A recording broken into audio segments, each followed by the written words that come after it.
ভগা কান্দোন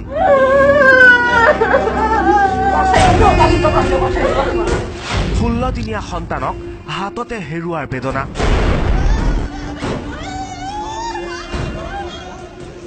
পিতৃৰ কোলাত সন্তানৰ নিথৰ দেহ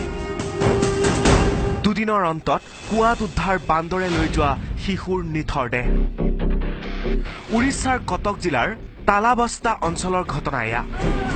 শনিবাৰে মাতৃৰ কাষৰ পৰাই এটা বান্দৰে লৈ গৈছিল 16 দিনীয়া সন্তানটি চকুৰ আগৰে পৰা সন্তানটি লৈ যোৱা দেখি মাতৃৰ চিঞৰ বাখৰত গোট খাই স্থানীয় লোক খবৰ দিয়া হয় আৰক্ষী প্ৰশাসনক দিনে ৰাতিয়ে চলে উদ্ধাৰ অভিযান গছৰ ডালে ডালে উঠি শিশুটি বিচাৰিলে স্থানীয় লোকৰ লগতে আৰক্ষীয়ে কিন্তু নিষ্ফল হ'ল সকলো অভিযান অৱশেষত শিশুটিৰ সন্ধান ওলাল এটা কুৱাৰ ভিতৰত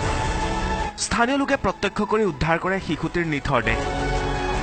সন্দেহ কৰা হৈছে 24 ঘণ্টা ধৰি কুৱাৰ ভিতৰত পৰি আছিল শিশুটি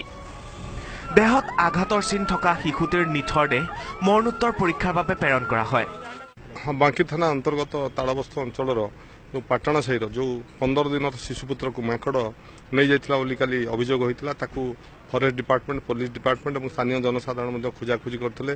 संध्या पर्यंत विलंबित राति पर्यंत मध्य खोजाखोजी करथिले आज सकाळू से पिलाटीर